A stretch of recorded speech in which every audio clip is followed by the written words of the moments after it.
Welcome to Aadan. ఈ రోజు మన స్టూడియోలో చాలా స్పెషల్ గెస్ట్ ఉన్నారు. జీవి సుబ్రహ్మణ్యం గారు, alumni of IIM Bengaluru and former partner of పీడబ్ల్యూసి.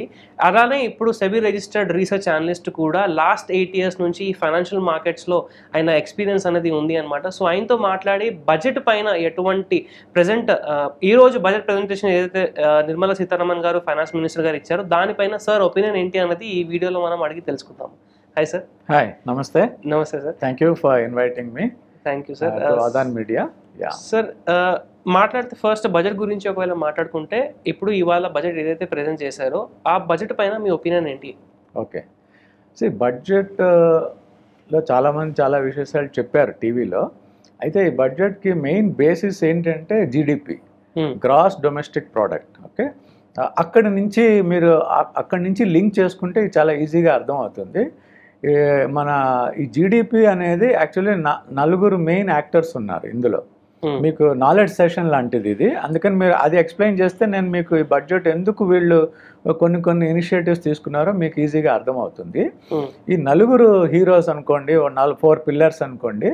ఎవరు అంటే, ఫస్ట్ ఈ జీడిపి అనేది ఎక్స్పెండిచర్ మెథడ్లో 4 కేటగిరీస్లో మెజర్ చేసి యాడ్ చేస్తారు. ఒకటి గవర్నమెంట్ ఎక్స్పెండిచర్, రెండోది మన ప్రైవేట్ సెక్టర్ ఇన్వెస్ట్మెంట్, ప్రైవేట్ కానీ పబ్లిక్ కానీ ఇన్వెస్ట్మెంట్స్, మూడోది consumption, where you and I make purchases, కొంటాం, అది కన్జంప్షన్, నాలుగోది నెట్ ఎక్స్పోర్ట్స్, అంటే ఇంపోర్ట్స్ మైనస్ ఎక్స్పోర్ట్స్. మనకి నెట్ ఎక్స్పోర్ట్స్ ఎప్పుడు నెగిటివ్గా ఉంటాయి, ఎందుకంటే ఇంపోర్ట్స్ ఎక్కువ, ఎక్స్పోర్ట్స్ తక్కువ. ఈ 4 కేటగిరీస్ని మీరు మొమెంటం తీసుకొస్తే మీకు ఓవరాల్గా ఇవన్నీ యాడ్ అయ్యి జీడిపి పెరుగుతుంది. అది థియరీ అనమాట. సో ఇందులో కన్జంప్షన్కి వస్తే మనందరికీ విన్నదే, ఇది చాలా మంచి మూవ్ ఇది. It's all for middle class. So చక్కగా 12 lakhs పర్ యానం వరకు ఇన్కమ్ ట్యాక్స్ లేదు. ఈ 12 lakhs అనేది ఏంటంటే మీకు రిబేట్స్, ఇప్పుడు మనకి ఇన్కమ్ ట్యాక్స్ ఫైలింగ్ లో 2 కేటగిరీస్ ఉన్నాయి, without exemptions, with exemptions.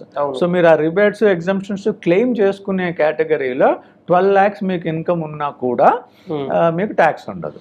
So 7 lakhs ఉండేది లాస్ట్ ఇయర్, ఇప్పుడు 12 lakhs చేశారు కాబట్టి పీపుల్ ఆర్ జనరల్లీ హ్యాపీ.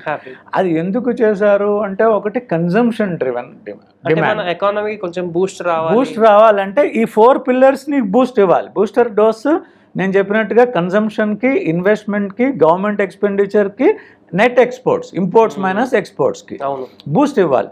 ఈ బూస్టర్ డోస్ అనేది కన్జంప్షన్కి ఇచ్చారు. ఇన్వెస్ట్మెంట్స్కి లాస్ట్ బడ్జెట్లో ఇచ్చారు, అంటే గవర్నమెంట్ ఎక్స్పెండిచర్కి వాళ్ళు 11 lakh crores ఖర్చు పెట్టాలి, అంటే yearly almost monthly 1 lakh crores ఖర్చు పెట్టాలి ఇన్ఫ్రాస్ట్రక్చర్ మీద. గవర్నమెంట్ ప్రాబ్లం ఏంటంటే, గవర్నమెంట్ ఎక్స్పెండిచర్లో ఈ టెండర్స్, మళ్ళీ award of contracts, project execution, ఇవన్నీ డిలేస్ ఉంటాయి. సో మీకు వెంటనే జీడిపి పెరగదు. టైంకి ఇంప్లిమెంట్ చేస్తే ప్రాజెక్ట్స్ అవి రీబిడ్డింగ్ అయ్యి, ఇప్పుడు ఇండియన్ ఆయిల్ మీరు చూసారంటే ఏదో ప్రాజెక్ట్లో 2-3 times బిడ్డింగ్ అవుతుంది. సో మీకు ఆ ప్లాన్ ప్రకారం వెళ్ళదు, ఆ డైవెస్ట్మెంట్ అనేది ప్లాన్ ప్రకారం జరగదు. అట్లా కొన్ని ఇష్యూస్ ఉంటాయి. సో అందుకని ఈ ఇయర్ కన్జంప్షన్కి booster dose, more money in the hands of consumers, అదొకటి ఇచ్చారు. అది గుర్తుపెట్టుకోవాలి మీరు. మెయిన్గా ఈ జీడిపి 4 పిల్లర్స్ మీరు గుర్తుపెట్టుకుంటే మీకు ఒక ఐడియా వస్తుంది జీడిపి. అయితే ఇందులో నాకు నచ్చిన విశేషాలు ఒక 7-8 ఐటమ్స్ ఉన్నాయి. మీరు ఎప్పుడు కూడా బడ్జెట్ అనేది ఒక పాలసీ ఫ్రేమ్వర్క్ కింద చూసుకోవాలి. అదర్వైజ్ ఒక 1 yearకి ఒకసారి వచ్చే ఈవెంట్తో జీవితాలు ఎవరికి మారవు. Okay, little more money in your take home మారుతుంది, అది బాగానే ఉంది, కానీ మీకు రేపు పొద్దున్న కల్లా ఎకానమీ మారిపోదు. It will take time. So tone at the top అంటారు, అంటే మేనేజ్మెంట్ లాంగ్వేజ్లో టోన్ ఎట్ ద టాప్ అంటే పై వాళ్ళు ఏమనుకుంటున్నారు, అంటే వాళ్ళ షార్ట్ టర్మ్ విజన్ ఏంటి, లాంగ్ టర్మ్ విజన్. ఆ లాంగ్ టర్మ్ విజన్లో కొన్ని నాకు నచ్చినవి ఫోకస్ చేస్తాను నేను. ఒకటి, ఈ గవర్నమెంట్ జాబ్స్ ఇచ్చి ఎంప్లాయ్మెంట్ క్రియేట్ చేసి ఆ ఎరా అయిపోయింది. అంటే government has no business to be in business. అది ఈరోజు ఎకనామిక్ టైమ్స్లో కూడా హెడ్లైన్, అది just get out of business అని హెడ్లైన్ వచ్చింది. సో వాళ్ళకే బిజినెస్లో లేని మీకు ఇంకా వాళ్ళు గవర్నమెంట్ జాబ్స్ ఎక్కడ ఇస్తారు? కొన్ని ఏవో ఎసెన్షియల్ సర్వీసెస్, ఏదో పవర్, ఎలక్ట్రిసిటీ, ఏవో కొన్ని జాబ్స్ ఉంటాయి తప్ప ఇంక్రీజింగ్లీ ఇది ప్రైవేట్ సెక్టర్ వైపు వెళ్ళే ఎకానమీ. అయితే ఇందులో ఎంటర్‌ప్రెన్యూర్‌షిప్ ప్రైవేట్ సెక్టర్లో కూడా అందరూ వెళ్ళి హిందుస్థాన్ లీవర్స్‌లోనో హెచ్‌డిఎఫ్‌సి బ్యాంక్‌లోనో చేరాలంటే అన్ని జాబ్స్ ఉండవు. సో ఎవరికి వాళ్ళు స్టాండప్ ఇండియా, స్టార్టప్ ఇండియా వాటిల్లో సెల్ఫ్ ఎంప్లాయ్మెంట్లో మీకు మనీ కావాలి. ఈ మనీకి credit guarantee for MSMEs, micro small and medium ఎంటర్ప్రైజెస్కి క్రెడిట్ గ్యారంటీ స్కీమ్ ఇంతకుముందు 10 crores వరకు మీరు క్రెడిట్ తీసుకొని మీ బిజినెస్ మీరు రన్ చేసుకోవచ్చు. కండిషన్స్ ఉంటాయి బ్యాంక్స్ వాళ్ళకి. గవర్నమెంట్ చెప్పేది ఒకటి, బ్యాంక్ వాడు వెళ్తే వాడు పెట్టే కండిషన్స్ వేరే ఉంటాయి. ఆ గ్యాప్ ఎప్పుడూ ఉంటుంది. కానీ పాలసీ లెవెల్లో వాళ్ళు చేస్తారు. 10 crores నుంచి 20 crores ఇంక్రీజ్ చేశారు. So it's a good thing నా ఒపీనియన్లో. అలాగే ఈ మన కంట్రీ ఇప్పుడు మన ప్లానెట్ సిస్టమ్ని అంతా మనం నమ్మితే, నేనైతే నమ్ముతాను, జాతకాలని కాదు, ఆ ప్లానెటరీ సిస్టంలో వీఆర్ ఇన్ గుడ్ ఫేజ్. ఈ ఫేజ్లో మంచి చాలా జరుగుతూ ఉంటుంది. దానికి మంచి నిర్ణయాలు కూడా డెసిషన్ యాజ్ అ కంట్రీ కూడా. ఇప్పుడు ఫర్ ఎగ్జాంపుల్ మీరు అమెరికా అన్నారు అనుకోండి, అమెరికన్ వాళ్ళు ఏ ప్లానెట్ వాళ్ళ గాడ్ ఫాదర్ కింద, అంటే అమెరికా పుట్టిన కంట్రీగా ఫామ్ అయినప్పటి నుంచి చూసుకుంటే వాళ్ళు యురేనస్ అనుకుంటారు. సో యురేనస్ వాళ్ళ అంటే ఫర్ ద పీపుల్ పవర్ యురేనస్లో ఎక్కువ ఉంటుంది. అలాగే మన కంట్రీకి కూడా దిశ మారుతున్నాయి. దీనికి మెయిన్ రీజన్ మ్యానుఫ్యాక్చరింగ్. అందరికీ తెలిసిందే. ఈ మ్యానుఫ్యాక్చరింగ్ చాలా అవుతున్నాయి ఆల్రెడీ. యాపిల్ ఎక్స్పోర్ట్స్ అంటున్నారు. Story is real, story is genuine. దీనికి కానీ చాలా బూస్టర్ డోస్ కావాలి. ఇందులో మా గవర్నమెంట్ చేసింది ఏంటంటే national manufacturing mission for small, medium, large enterprises. ఈ మ్యానుఫ్యాక్చరింగ్లో స్కిల్స్ అన్నిట్లో లేవు మనకి. మీకు కేర్ఫుల్గా చూస్తే 2-3 ఏరియాస్లో వచ్చాయి మనకి గ్లోబల్గా స్కేల్. ఫార్మాలో వచ్చింది. Pharma manufacturing we are the 50% of US America's generics market మన చేతుల్లో ఉంది. ఇక్కడి నుంచే సప్లై అవుతాయి జనరిక్ డ్రగ్స్. అంటే ఇట్స్ సబ్స్టాన్షియల్ గ్లోబల్ రోల్.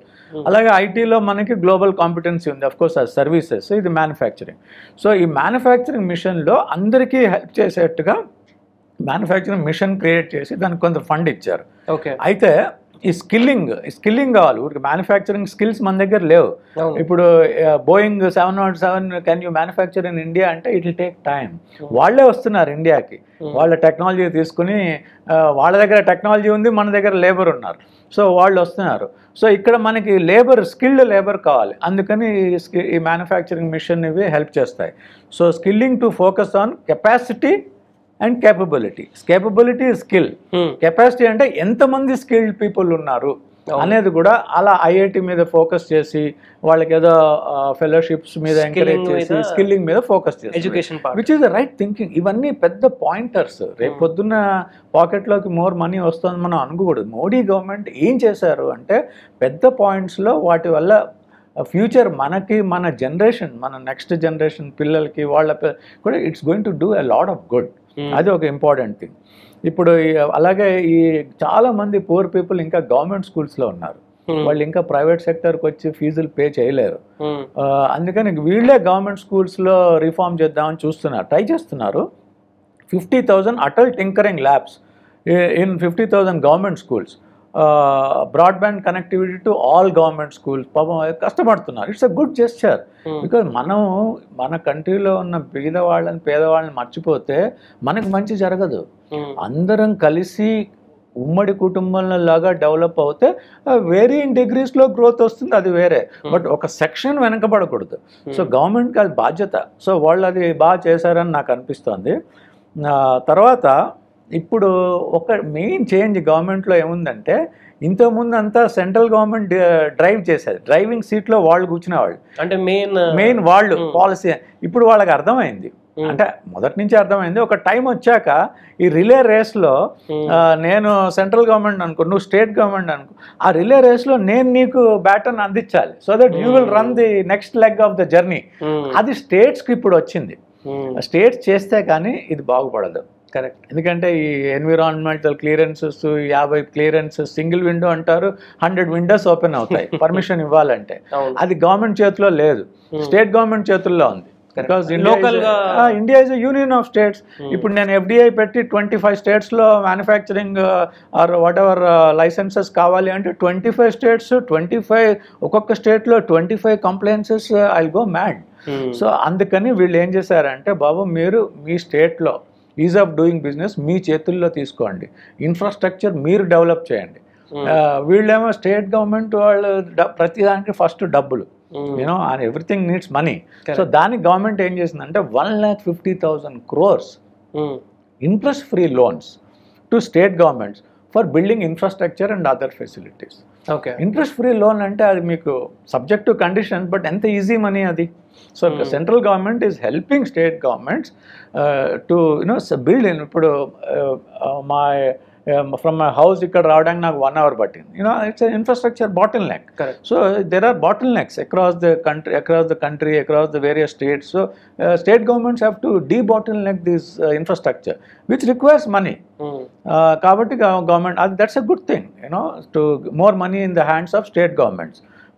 అలాగే ఇంట్రెస్టింగ్ ఛాలెంజ్ ఒకటి క్రియేట్ చేశారు, 1,00,000 crores urban challenge fund to convert cities into growth cities. ఈ సిటీస్ స్టాగ్నేషన్ వచ్చేసింది మన సిటీ, సాచురేషన్. అంటే ఇప్పుడు ఇంతకంటే ముందు గ్రోత్ రావట్లేదు. ఈ గ్రోత్ రావాలి అంటే you have to do something else. Satellite towns, infrastructure ఇవన్నీ బిల్డ్ చేయాలి. సో ఇది 1,00,000 crores అలొకేట్ చేసింది సెంట్రల్ గవర్నమెంట్ స్టేట్స్కి. అయితే అలౌస్ 0.5% మీ జీడిపి ఎంత, స్టేట్ ఎస్జిడిపి అంటారు, స్టేట్ జీడిపి ఎంత ఉంటే దాని మీద 0.5% వరకు గవర్నమెంట్, సెంట్రల్ గవర్నమెంట్ లోన్ ఇస్తుంది to build your infrastructure and all, which is a good thing, which is a damn good thing. So that ఈ సిటీస్ బికమ్ గ్రోత్ సిటీస్. అది ఈ సిటీనా ఇంకో సిటీ డెవలప్ చేస్తారా, గ్రోత్ కారిడార్స్ బిల్డ్ చేయాలి, otherwise will get choked. ఈ pollution ఒకటే దీంతోనే half of the you know we get into health problems. So you need to state governments have a higher responsibility to take this baton forward and debottleneck you know and plan the development of their cities and all. అది ఆ messaging వాళ్ళు ఇచ్చారు. తర్వాత main thing ఇంకొకటి important ఏంటంటే nuclear energy. 100 gigawatts of nuclear energy by 2047. మనకి oil imports ప్రస్తుతానికి ఉన్నాయి. ఆల్రెడీ మనం గ్రీన్ ఎనర్జీ అని వెళ్తున్నాం. ఆల్రెడీ అదాని వీళ్ళందరూ చాలా పెద్ద లార్జ్ స్కేల్లో ప్లాంట్స్ పెడుతున్నారు. ఇదంతా కాకుండా కూడా nuclear energy is the cheapest power. యాక్చువల్గా సెటప్ కాస్ట్ ఎక్కువ ఉంటాయి, కానీ పెట్టిన తర్వాత అది it will run years together. So దానికి కొన్ని యాక్ట్స్ మార్చి, so the vision is to create a massive power capacity because industrialisation, India is going through massive rapid digitalisation and 4th revolution ఇది. సో దీంట్లో పవర్, మీకు digital revolution ఉన్న data సెంటర్స్కి power కావాలి. So you need power all over the place as we become richer and richer as a country. So దానికి correct thing అది 2047 is a big vision. ఇది tone at the top అంట vision statement. Airport infrastructure, more and more people as incomes. ఒకటి క్లియర్గా అర్థమవుతున్నది ఏంటంటే అందరికీ incomes పెరుగుతున్నాయి, అందరికీ ఆన్ యావరేజ్, కొంచెం అటు ఇటుగా అందరికీ పెరుగుతున్నాయి. అయితే ఈ పెరిగాక మన పర్చేజ్ హ్యాబిట్స్, కన్జంప్షన్ హ్యాబిట్స్ మారుతాయి. More and more people will travel by flight, right? As you restaurants వెళ్ళడము. ఇప్పుడు ఈరోజు పేపర్లో వచ్చింది 75% increase in Indian tourist to Japan. చాలా మంది జపాన్ వెళ్ళిపోతారు. సో ఇంతకుముందులాగా మనలాగా ఎప్పుడో యాన్యువల్ హాలిడే అలా లేదు. ఇప్పుడు crowd youngsters, for them holiday is every 3 months. They need they get stressed up so much at work, so they need a break. And both husband and wife are earning, so they just pack their bags and go on tour. So ఇది tourism వల్ల. So ఇవన్నీ కూడా మీకు it requires airport capacities. So airport బాగానే plan చేశారు in terms of infrastructure and all. Okay, అలాగే top 50 tourism destinations. Inbound tourism, ఇప్పుడు outbound tourism పెరిగింది మనది. ఇన్బౌండ్ టూరిజం పెంచాలి అంటే మీకు ఇట్ రిక్వైర్స్ మనీ. అంటే ఆ టూరిస్ట్ డెస్టినేషన్స్ ఉన్నాయి, కానీ ఏదో హిస్టారిక్ గా 5000 year కల్చర్ అని వచ్చి చూసి వెళ్తున్నారు, లేకపోతే న్యాచురల్ బ్యూటీ మౌంటైన్స్ ఉంది, ఇలాంటివి ఎక్కడ దొరకవు వేరే కంట్రీస్ లో, అందుకని వస్తున్నారు. కానీ there is no properly developed tourist destination which require infrastructure. ఎలా అంటే for example, why do people go to మన మాల్దీవ్స్ అండ్ ఆల్, అక్కడ వెళ్ళి ఎందుకు అంతంత మనీ స్పెండ్ చేస్తారు, you know 5 lakhs 10 lakhs per night say మన ఫిల్మ్ స్టార్స్ అందరు వెళ్తారు అంటే అక్కడ ఇన్ఫ్రాస్ట్రక్చర్ మనకి న్యాచురల్ బీచెస్ ఉన్నాయి, but you don't get the feel if you go there, you see the picture, you know the difference between the two. Natural beauty అది దానికోసం tourist destinations కి lot of money is being pumped in to which is economic booster. 10,000 fellowships in IITs. దేంట్లో ఇది fellowships, doctorates, fellowships, deep tech అంటే like artificial ఇవన్నీ deep technology. వీటికి మీకు R&D చేసి ఇంటలెక్చువల్ ప్రాపర్టీ రైట్స్కి తెచ్చుకొని మీరు ఆ level game play. So we are moving away from IT to deep tech, which is a good thing because ఫ్యూచర్లో మీరు వరల్డ్లో ఎవరైతే AI ఆర్టిఫిషియల్ ఇంటెలిజెన్స్ని క్యాప్చర్ చేస్తారో వాళ్ళు వరల్డ్లో they become leaders. That is one belief. అంటే మీకు ఫర్ ఎగ్జాంపుల్ యుద్ధాలు అనుకోండి, no longer people will not fight wars, it's the machines which fight wars. Drones army will food నీకు you won't put your foot in the others enemies countries domain, but that requires a lot of deep tech. So deep tech వీళ్ళు కరెక్ట్గా ఆలోచించి పాపం IITsకి అంతా fund చేస్తున్నారు. It's good thinking, so we should appreciate the thought process in any budget. Not so much kitna gaya, how much you got, how much I got is one level of middle class satisfaction. But if the country develops, all of us we are better off than our parents were 30 years back, so in general. So that is one. Now 1 lakh crores benefit to this middle class on account of 12 lakhs tax bracket, I told you already. ఇంతకు ముందు house ప్రాపర్టీలో ఒక మంచి benefit ఇచ్చారు. ఇప్పుడు suppose you own 2 houses. ఇంతకు ముందు ఏంటి, 1 house you are living, so no tax, అది సెల్ఫ్ ఆక్యుపైడ్. ఇప్పుడు సెకండ్ హౌస్ సెల్ఫ్ ఆక్యుపైడ్గా మీరు డిక్లేర్ చేసిన మార్కెట్ వాల్యూ మీద ఏదో రెంటల్ వాల్యూ కట్టి you have to pay tax. ఇప్పుడు up to 2 you can have 2 self occupied houses. Okay.